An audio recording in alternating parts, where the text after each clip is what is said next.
Hi, I'm Carole Owens, and this is Stockbridge Updates. It was the most beautiful September. Low humidity, sunshine, it was great. And we had a beautiful Stockbridge day at Mohawk Lake. If you've never been there, go take a look. It's a real beauty spot. You know, when Stockbridge was first contemplated, they met on Monument Mountain, a representative from the General Court in Boston, and Kankapot and Umpachim representing the Stockbridge Muncie Band. There were 27,000 acres that would become Stockbridge. But over time, Lenox was broken off, West Stockbridge was broken off, and according to the last census, Stockbridge is 14,000 acres. Now, the meeting at Mohawk Lake was of the Stockbridge Land Trust, and do you know that since 1986, they have preserved 10% of the land of Stockbridge, and every inch of it is gorgeous. So the weather's starting to turn, but get out and enjoy it anyway. It's a beautiful spot, and we're lucky to be here. You know, the big news right now is about the proposed new high school. And I have been to meeting after meeting after meeting with experts and architects and state representatives. We've got the school board people and the building committee people and the parents. And the only thing I didn't hear from was the students. So today, it is my great pleasure to introduce two students from Monument Mountain High School, and we're going to discuss the proposed new school. Welcome, James. Hello. Welcome, Luka. Glad to meet you. So nice to meet you. So wonderful to have you here. Now, let me ask you, will either of you benefit from this new school? Not at all. I'm going to graduate. I'm a junior now, and I'm going to graduate in 2 years. And besides my younger brother possibly being a senior in the new building, myself and my family will not benefit directly. So you'll be graduating at about the time that they put the shovel in the ground. Exactly. To break ground. That is, if this is approved. Now, Luka, what about you? I'm currently a senior, so I'll be graduating this year. I think the only way it's going to benefit is my sister. She will graduate at 29, but again, we don't know how long it's going to take to build a school. Right. So I don't know how it's going to impact. Yeah. So this is really a conversation about your views of education and of being a student in the school more than this is something I want for myself. So Luka, let me ask you, have you been in any discussions about the new school? Is it something that the students are discussing among themselves? Well, we mainly discuss how it's going to impact not us, but the future generation of kids of Monument. How the new buildings, new programs is going to impact the new generation of people, new jobs, new opportunities for kids like us. Yeah, so that's great, James. What do you think of the current facility?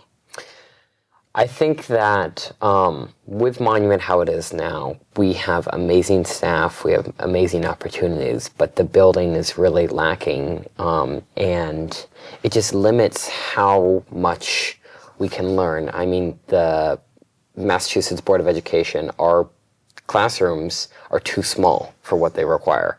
We do, our Monument as a building is just out of code, and it doesn't allow us to have the same opportunities that a lot of other schools around the area have. I mean, Luke can attest to this more. He works in the automotive department at Monument, but you know, our vocational programs just don't have the same caliber as other schools do, so we're not releasing as many people into the workforce as other schools. That's very interesting. Luka, are you familiar with kids from other of our vocational training schools? I know there's one in North County and one in Pittsfield. Are they better somehow? As far as I know, I had chats with only few of them, and as far as I had chats, they are better. They have more equipment, higher ceilings, better lifts, better tools. We recently just got new tools, but again, and equipment, but still lacking a lot of space and height in the actual auto shop. Now let me ask you this. In addition to automotive repair, is there plumbing, electrical, I don't know, are there other vocational areas? No, there is engineering, but it's more of its own thing. There are different machines, different tools, different equipment used. But addition to automotive, nothing that comes to mind right Okay, now. so you were kind of looking to go from high school into the work world. Yes. And you're evaluating from the standpoint of how well the school prepares you for what you were wishing to do. Now, James, let me ask you, what is your next step after high school? I hope to study college. After high school, I would like to go into something like political science, and I hope that if I end up returning to Berkshire County, that there will be qualified technicians, qualified child education, which is another one of our programs at Monument, electricians, stuff like that, to be able to support Berkshire County, because I think that there's a real need for that now. I mean, they're building a new Volkswagen Audi dealership up in Pittsfield, and they have one mechanic on payroll right now Holy cow. for a whole new Luka, branch. study hard. They're waiting for you. But now let me ask about academic training. So how does the facility in its current condition measure up if you're looking for an academic track? I mean, first, just like the classrooms are too small. There are something like 17 classrooms which don't have natural light. They're all in the middle of our wings, and they don't have any natural light. It's all fluorescent, which I think has a huge impact on just child learning. I mean, there are studies to show that, like, with this kind of depressing attitude, kids' minds don't work as well as a sunlit, breezy classroom. And, not having AC makes it quite hard in the beginning and the start of school to be able to sit and learn when you're roasting. And we also just don't have, thanks to our amazing librarian and, what we are able to do, but we don't have the same technology in our classrooms that a lot of other schools do. Could you give me an example? Like whiteboards, proper equipment in chemistry. Like our fume hood in chemistry, it's lined with asbestos. Oh dear. Which is not okay for a lot of young, developing minds to be dealing with. We have outdated, we just have outdated equipment. And that's the plain truth. Now, what about extracurricular, Luke? Are you involved in sports or? I did for only 1 year, but I'm more doing my own thing. I'm more of a work guy. You're more of a what guy? Work guy. I don't do much of school sports. I might do some side programs, but I don't feel like it's my space of doing school sports. Mm-hmm. Really? That's interesting.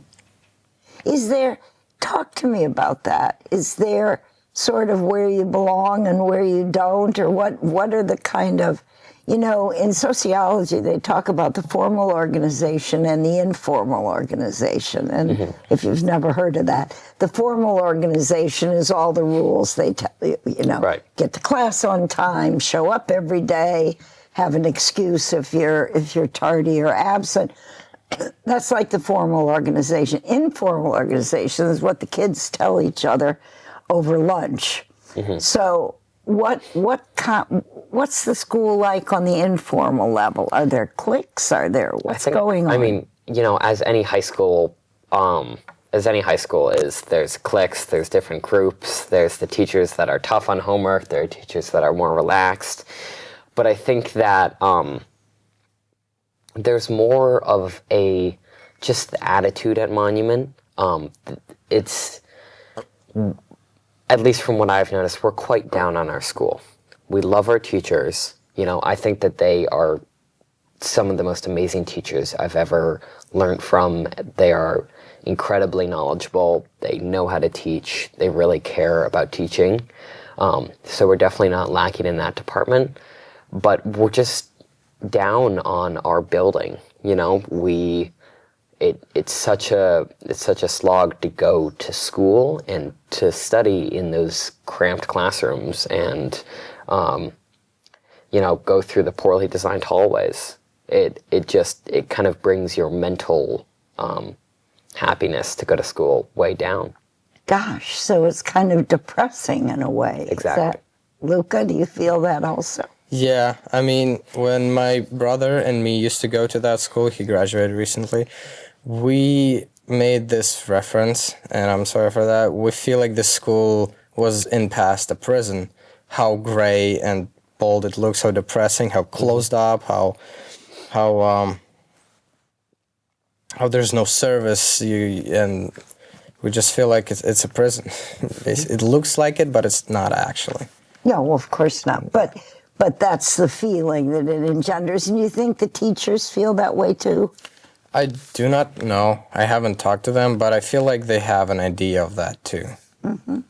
Yeah, I mean, I think so. I know that like when the teachers go on their lunch break, you can't microwave something and prepare your cup of tea or something like that. It's, I mean, it's not great. And the automotive and vocational programs, they're on the whole separate side of the academic wing, which in my opinion creates a divide between these two types of students, which is incredibly unhealthy. Yeah, and that's what I was getting at before. Do you feel that also, Luka, that there's a kind of divide if you're on a vocational track or an academic track? There is, but I also feel it's students' responsibility to make connections in both sections of the school.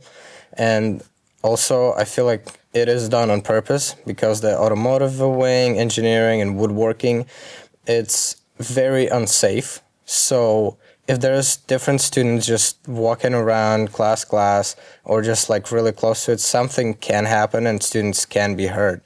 So the reason for it to be so far away and separated is the safety that we have to follow. We don't want any accidents happening on the school. And relatively speaking, it's a small school, right? What's the total? Yes, it is. I don't know the exact number, but I believe we have around 90 kids per grade, and that is a lot down from what it was designed as originally. You know, we have had a little bit of a loss in enrollment, but it is still crowded in our classrooms. Yeah, no, I hear what you're saying. I wonder, though, if it's a relatively small community, if that makes it easier to have a friendlier atmosphere. I think it makes it easier and harder. I mean, it makes it easier because you feel connected to all your students. You kind of know everyone. Yeah. But it also makes it harder because everyone talks, and it's a very small group. So, like, you know, word spreads quickly, and you know.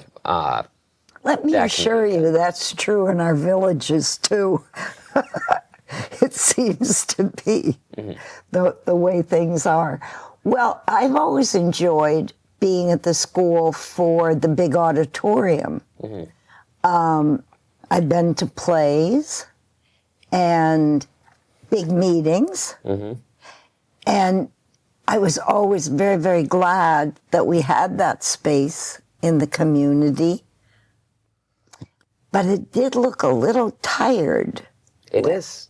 Last time I was there. And we can use, I know that the auditorium that's being proposed is a little bit smaller, so that's going to give us more options for other classrooms. You know, we don't fill a lot of the seats when we have whole class meetings, which makes it a little bit depressing, you know? It also it's quite a nice auditorium, but it's getting old. The lights are old, the equipment's old, the stage is old. It's time for a refresh, and we have such an active theater program at Monument. I mean, I'm sure you've gone to plays. No, it's terrific. Yeah, it's terrific. Are there any kids that you're aware of that are opposed to the new school for some reason? Or is this kind of unanimous? I think that we're all aware of, the challenges with our parents or friends over 18 voting for a new school. But I think that everyone at Monument really knows that it's of need, and, neither of the options, the other option of not voting it's not going to lead to anything good either. Neither option is what the people who are voting it down want.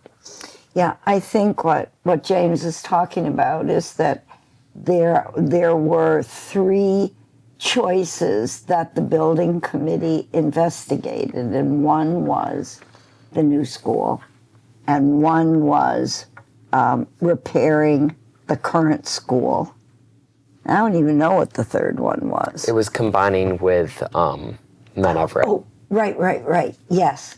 It was actually not having Monument Mountain and sending the kids to either the school in Sheffield or the school in Lee or Lenox. Yes. Depending on where the students were coming from. So if you were coming from Great Barrington, the closest one would be Sheffield. If you were coming from Stockbridge, West Stockbridge, then the closest would be Lenox or Lee. So those were the three possibilities that were investigated. I think my experience has been, I don't know if this is true or not, you'll tell me, but sometimes we forget about talking to the kids altogether, but sometimes we do talk to the students, but we don't talk about the money. Yes. Has anybody told you the figures for all of this? Yeah, so with, I don't have them off the top of my head, but the cost of renovating the building, I believe, is going to be around $90 million, or just under $90 million. That's our share. Yes, exactly. Well, it's going to be completely out of our pocket if we renovate the building. And if we build a new building, it'll be quite more expensive, but the state is going to subsidize a lot of that money. Plus National Grid. Exactly. So yes. National Grid, so if it's a new building, oh good, he's yes, got I his have my states. It's 152 million down from 189. And then subtract from that 152, as James was helping us to know, the state share, the share from the Commonwealth, and a contribution from National Grid, and you come down to 89 million, which is a respectable amount of money. It is. And that would be financed over a period, I believe, of 30 years. Yes, it would be spread out. Right. So the amount of impact on taxes, which is what people worry about. Yes. Yeah. Would be a much smaller annual amount. But as you point out, and Luka, I'm sure as you've also heard, to renovate would be the same doggone 89 million, and we'd have to pay all of it, just in either case, because the state would not contribute to a renovation. Exactly. Now, I don't know if National Grid would or wouldn't, but if they did, it's a minimal amount. It's 1.9 million. So I guess you have to ask yourself, if you have to spend $89 million, what do you want to end up with? Exactly. I mean, either we can have this ancient school with, part of the improvements that we'd put in the school are stuff like sprinklers, which is, I mean, maybe this is just my feeling, but it's kind of a necessity in a public building like that. And just very basic stuff. And at the end of the day, the auto ceilings are still too low. The childhood program still doesn't have like efficient use of space, and it's, those classrooms are still poorly lit. The improvements with renovating it, in my opinion, is not worth the cost of the same as a brand new school, which has so many more improvements in all levels. And also, we're still going to be having to pay incredible amounts of maintenance tax on this old building because it is, falling down at a much more fast rate than if the new school would be built. We're still using the same heating and stuff like that, so our taxes are just going to be more. But if we build the new school, we're building ground source heat pumps. We drill ground source heat pumps to heat the school, which would be much more efficient and lower the overall cost of taxes for residents of the three towns. So that would be good. Now, Luka, I'm curious. You're going to graduate this year before anything gets done. Actually, you'll know what the decision is because, folks, you will vote on this on November 4th in your own town. So Great Barrington will vote in Great Barrington, West Stockbridge, and Stockbridge and Stockbridge. So that's the vote on November 4th. However, it won't be as some votes are. There'll be two distinct differences, which I really would like you to know about. One is that you have to vote twice.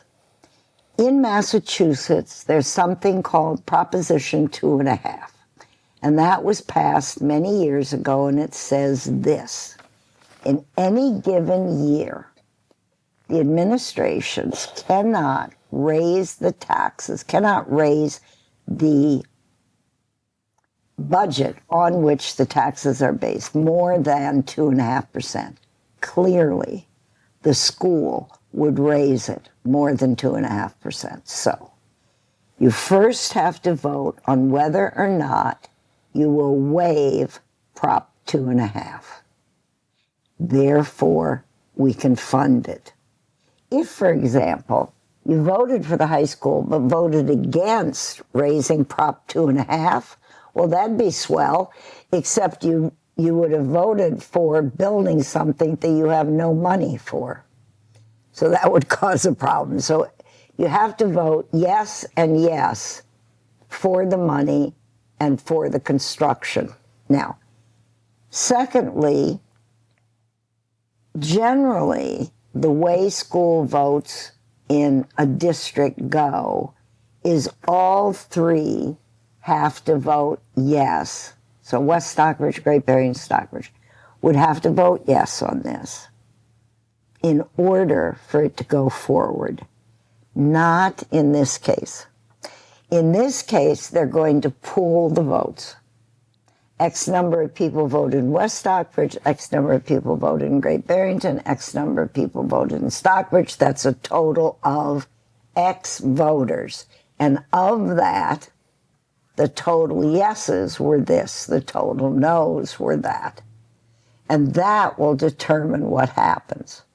Rather than West Stockbridge and Stockbridge voting yes, Great Barrington voting no, and therefore it dies. But they're doing it a little differently.